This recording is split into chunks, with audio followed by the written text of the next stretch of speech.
Indonesia terdiri dari banyak budaya, bahasa, adat istiadat, agama. Jadi atas dasar apa kita bisa menyatukan mereka dalam satu nation? Halo, selamat bergabung kawan. Pada kesempatan ini Faktual Film akan mengantarkan alur film Soekarno Indonesia Merdeka yang digarap oleh sutradara Hanung Bramantyo dan diperankan oleh Aryo Bayu sebagai Soekarno. Film ini berdurasikan selama 137 menit dan ditayangkan perdana pada 11 Desember 2013 lalu.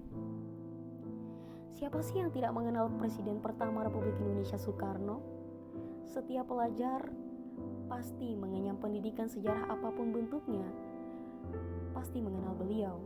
Bapak proklamator bangsa kita ini sangat disegani dan dikenal di tanah air bahkan seluruh dunia. Sepak terjangnya sebagai presiden pertama kita dan kepiawaiannya dalam dunia politik internasional menjadi semangat untuk masyarakat Asia lainnya yang terjajah di masa lalu untuk merdeka.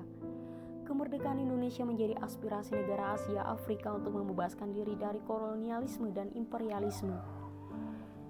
Ceritanya sendiri seperti buku sejarah penggambaran mengenai kehidupan Soekarno terkait dengan masa perjuangan prakemerdekaan Indonesia. Kisahnya berawal dari saat itu di Jawa Timur pada tahun 1912, tepatnya di rumah Raden Sukami Sosro di Harjo dan istrinya Ida Ayu Roman Rai. Di waktu malam hari disertai hujan dan petir, ayah ibu Kusno merawat Kusno yang sedang sakit. Panas Kusno tidak sembuh selama 2 bulan, sedang ayahnya selalu melakukan ikhtiar dengan berbaring di bawah ranjang Kusno. Hal itu dilakukan ayahnya karena sistem kepercayaannya bahwa penyakit Kusno akan berpindah kepadanya. Pada hari yang telah ditentukan saat Kusno berumur 11 tahun, Sukami melakukan ritual penyucian anaknya, yaitu dengan mengganti nama anak yang tadinya Kusno Surdo di Harjo menjadi Soekarno, yang katanya terinspirasi dari kesatria Adi Soekarno.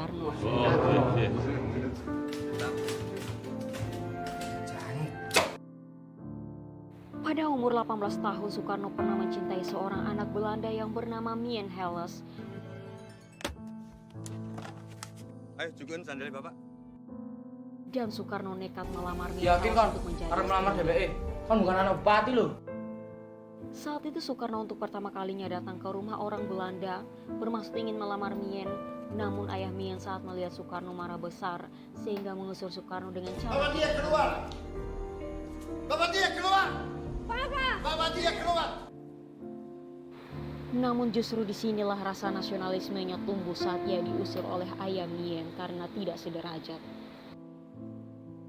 Ketika ia mengikuti rapat-rapat Sarekat Islam yang dipimpin oleh bapak kosnya Haji Umar Said Cokroaminoto, ia semakin tertarik pada ide kebangsaan. Soekarno muda pun mulai belajar berpidato sendirian di kamar. Tuan untuk tanah kita sendiri. Dan ketika berusia umur 24 tahun, harapan sang ayah terpenuhi. Soekarno berhasil mengguncangkan podium dengan lantang berteriak, "Kita harus merdeka sekarang."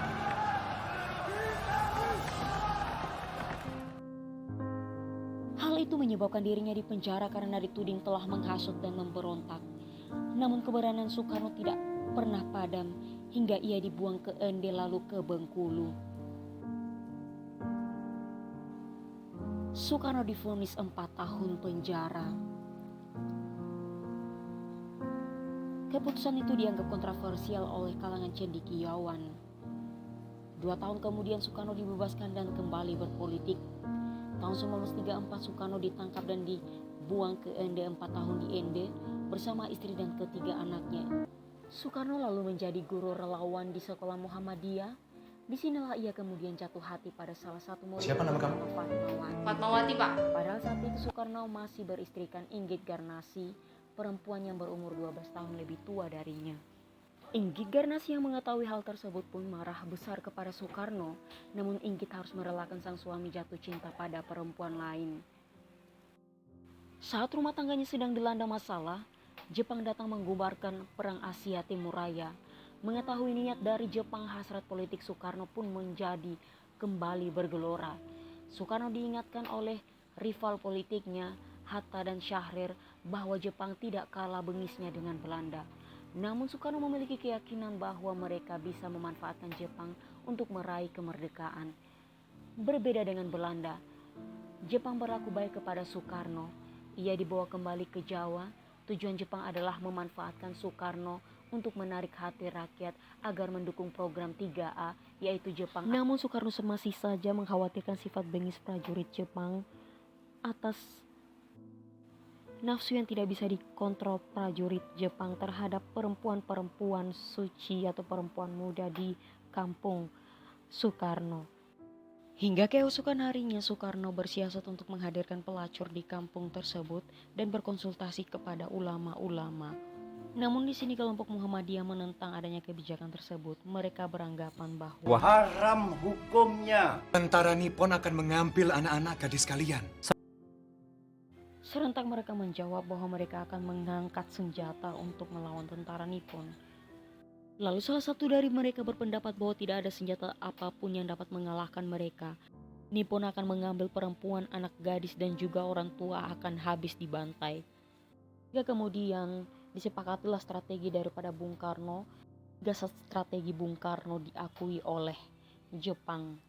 Atas pesan Jenderal Imamura di Jawa untuk membawa Soekarno beserta keluarganya ke Jakarta, sehingga pada tanggal 9 Juni 1942 dengan menggunakan kapal bergas Soekarno beserta keluarganya dibawa ke Jakarta.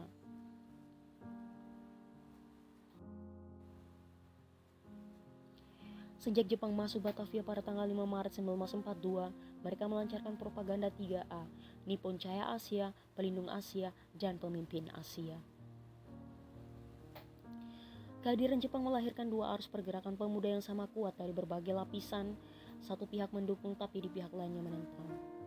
Di Menteng, Jakarta, tepatnya di rumah Muhammad Hatta, Soekarno dan Syahrir berdebat dalam kerjasama Nippon dan perdebatan itu menjadikan Syahrir tidak punya pilihan untuk bersatu dan tujuan untuk menghadirkan rakyat Indonesia dari kekejaman Nippon dan untuk mencapai kedaulatan rakyat. Sedang di rumah Fatmawati, Soekarno mengirim sebuah surat, lalu ia membukanya. Ternyata di dalam surat terdapat sebuah kalung dan hal itu sebagai pertanda bahwa Soekarno serius untuk melamar Fatmawati. Di Istana Gubernur Jenderal Rumah Dinas Letnan Jenderal Imamura Hitoshi saat itu membincangkan terkait kesepakatan untuk melindungi pandangan masing-masing. Nippon melindungi dan berupaya memenangkan peperangan di Asia Timur, sedangkan Soekarno berupaya meraih kemerdekaan Indonesia. Dari Pegangsaan Timur Jakarta menuju Stasiun Gebel Surabaya untuk menunjukkan kerjasamanya bersama Dai Nippon kepada masyarakat Surabaya, yaitu dengan tujuan menuju kemerdekaan Indonesia. Namun tiga pemuda pribumi melihat aksi Soekarno dan Muhammad Hatta tidak menyetujui kerjasama tersebut. Lalu tiga pemuda tersebut meyakinkan para pemuda lainnya agar tidak terjebak sebuah propaganda Nippon dan beranggapan bahwa Indonesia tidak boleh jatuh kepada tangan fasis. Waktu di kampung, Soekarno mengungkapkan isi hatinya pada Inggit istrinya saat itu bahwa ia ingin melamar Fatmawati, namun Inggit meminta cerai dan tetap tidak ingin dimadu. Singkatnya, Soekarno menceraikan Inggit karena Inggit tidak dapat memberikan keturunan kepada Soekarno. Setelah itu, Fatmawati pun menikah dengan Soekarno. Ia mendapatkan keturunan putra dan memberi nama Guntur Soekarno Putra. Kemudian beberapa bulan setelah itu datanglah Gatot Subroto, teman Soekarno ketika di penjara bersama Wikana, yaitu teman seperjuangannya. Saat berbincang-bincang, Gatot memberikan usul untuk menyuarakan kepada para pemuda seperti Wikana dan mengambil hati rakyat untuk bergabung dalam peta dan organisasi Serdadu Pekerja karena bentuk peran serta tersebut Antek Nippon jangkrik Indonesia. Namun sialnya ternyata tidak sesuai harapan. Ternyata tentara Jepang mengambil dan menangkap orang-orang Indonesia dengan cara paksa dan kekerasan. Syahrir yang melihat hal itu sangat marah pada Hatta. Ia beranggapan bahwa tindakan Soekarno dan Hatta untuk merekrut para pemuda ke peta dan Romusa sama saja menjual pemuda Indonesia untuk fasisme dan tindakan mereka akan dihujat. Tetapi di sini Hatta yakin kalau Soekarno juga marah kepadanya Syahrir.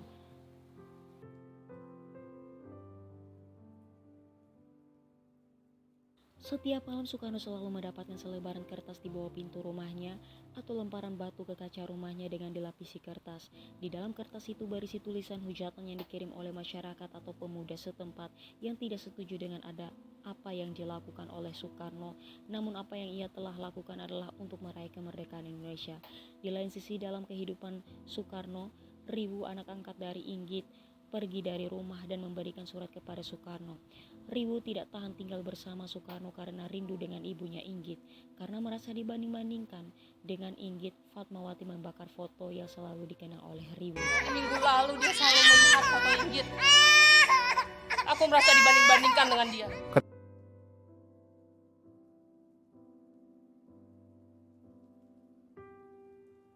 Ketika di lapangan Serdadu Pekerja Paksa atau sebutan Serdadu Romusa, di sana Soekarno terlibat di dalamnya. Ia melihat orang-orang dari negaranya sendiri diperlakukan seperti binatang, disuruh kerja paksa dan melakukan kekerasan, termasuk orang tua yang rentan. Soekarno sedih karena Jepang malah untuk mencari tenaga kerja paksa Romusa. Film ini digambarkan bahwa foto Soekarno sedang menjadi mandor memang sengaja dibuat Jepang sebagai alat propaganda. Di sisi lain, tentara Jepang memaksa orang-orang dari kalangan Muhammadiyah untuk keluar dari Masjid Mustafa, kemudian dikumpulkan di sebuah tempat yang kemudian mereka disuruh melakukan penghormatan pada bendera Jepang. Tetapi dari salah satu kiai dari Muhammadiyah menentang untuk menghormati bendera Jepang. Akibat hal itu dia ditebas dari belakang oleh tentara Jepang. Dan kejadian itu mengakibatkan tawuran antara tentara Jepang dan orang-orang Muhammadiyah yang makan banyak korban jiwa. Sedangkan Soekarno dan Hatta sedang berdiam membisum kebingungan dengan kondisi Indonesia. Kemudian datanglah salah satu utusan dari atasan Jepang untuk memberitahukan bahwa Jenderal Harada tidak sempat datang, lalu dia memberi surat ucapan terima kasih dari Kyoto kepada Soekarno karena telah membantu Tenohaika. Dia diizinkan untuk mengibarkan bendera merah putih dan menyanyikan lagu Indonesia Raya, namun dengan satu syarat, yaitu hanya di Pulau Jawa saja. Tanggal 8 September 1944 bendera merah putih pertama kalinya dikibarkan, sedangkan Laksamana Maeda, yaitu pejabat penghubung Angkatan Darat dan Laut Dai Nippon yang melihat para pribumi sedang upacara pengibaran bendera, Laksamana kemudian berkata kepada bawahannya, これが彼らの良い門出になるといいな。 Bawahannya menjawab, mengapa kau peduli dengan mereka?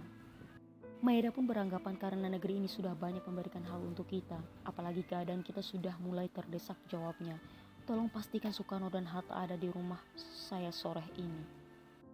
Singkatnya, Soekarno dan Hatta datang ke rumah Laksamana Maeda.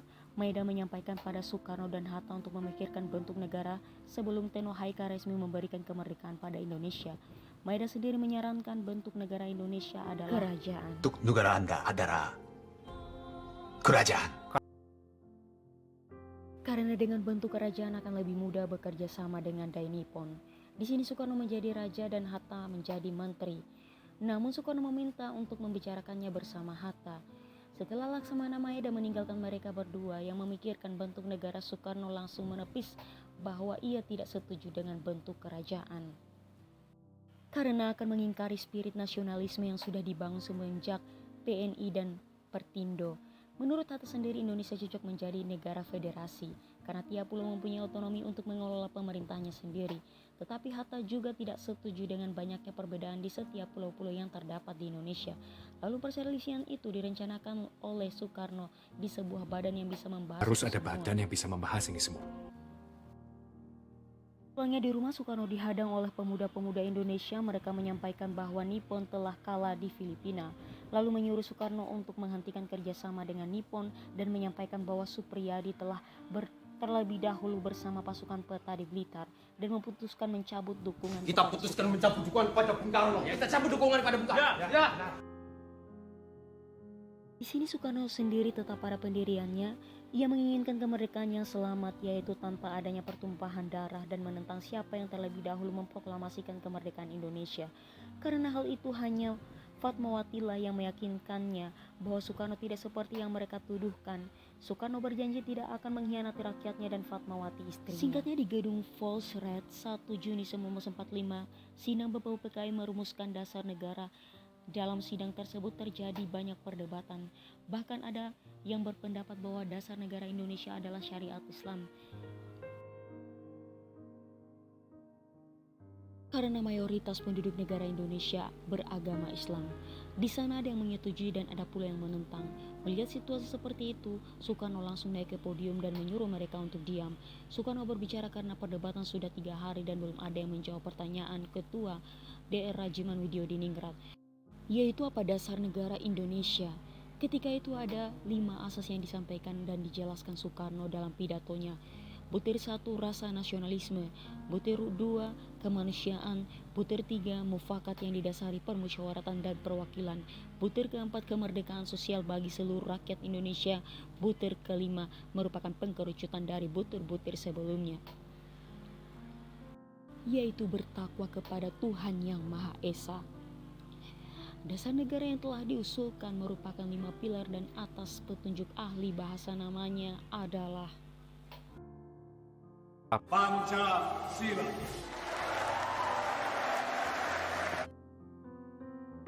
Dengar pidato Soekarno tersebut, serentak semua menyetujui dasar negara tersebut. Hingga pada tanggal 1 Juni ditetapkan sebagai hari lahir Pancasila. Ketika itu di Saigon, Vietnam, tepatnya di kantor Marsekal Tao Chi, Panglima tertinggi Jepang di Asia Tenggara, di sana Soekarno dan Hatta mendapatkan kegembiraan, yaitu kebebasan dari Jepang untuk seluruh pulau yang ada di Indonesia.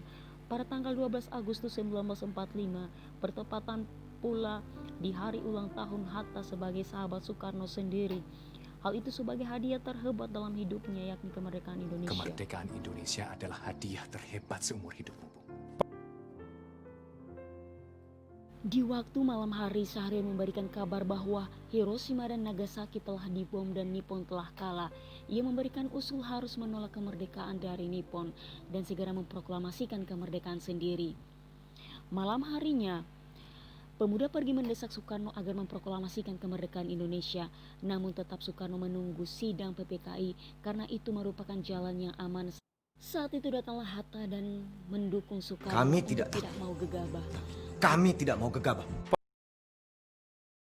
Tanggal 16 Agustus 1945, kaum tua menculik Soekarno dan keluarganya beserta Hatta ke Rengas Dengklok, rumah petani Tionghoa yang bernama Jiwai Kie Siong. Pada waktu itu juga datanglah seorang atasan kaum muda dari Syahrir, yaitu Ahmad Subarjo, untuk membawa Soekarno dan Hatta ke Jakarta. Lalu mengatakan bahwa Kaisar Hiro telah menyerahkan kekuasaannya kepada tentara sekutu serta meyakini Nippon telah habis. Sekarang Ketika juga, itu Bung. Soekarno dan Kita Hatta proklamirkan langsung dia, berangkat ke kamu. Jakarta untuk memproklamasikan kemerdekaan Indonesia. Mendengar hal itu, Bang. Jepang Hontono. nekat. Harta Sojo. Hal ini akan menghalangi kemerdekaan Indonesia. Mereka mengingkar janji untuk kemerdekaan Indonesia. Namun di sisi lain Laksamana Maeda sangat baik memberikan kesepakatan dan menjamin memberikan perlindungan kepada Soekarno, Hatta dan kaum muda untuk berkumpul untuk menyiapkan proklamasi yang ingin diproklamirkan dalam hal kemerdekaan Saya Indonesia. akan menjamin keselamatan kalian. Itu hanya Soekarno, Hatta dan Ahmad Subarjo yang menyusun proklamasi, sedang Syahrir mengetik proklamasi itu seusai disusun.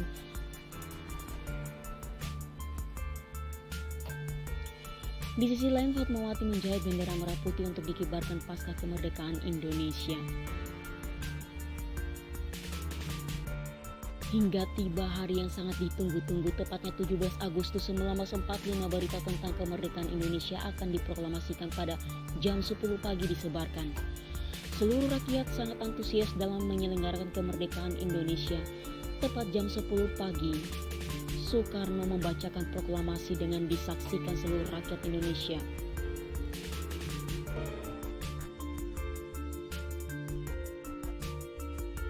Proklamasi. Kami, bangsa Indonesia, dengan ini menyatakan kemerdekaan Indonesia. Hal-hal yang mengenai pemindahan kekuasaan dan lain-lain diselenggarakan dengan cara saksama dan dalam tempo yang sesingkat-singkatnya. Jakarta, 17 Agustus 1945, atas nama bangsa Indonesia, Soekarno, Hatta. Dengan demikian, Indonesia telah merdeka dari penjajahan bangsa asing.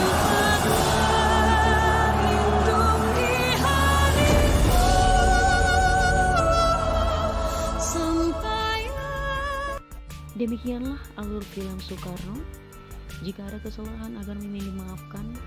Banyak yang berpandangan bahwa beberapa step dalam film tidak sesuai dengan sejarah hidup Soekarno. Namun di sini Mimin hanya mengikuti alur film yang telah dirilis 2013 lalu. Sampai jumpa lagi di Faktual Film.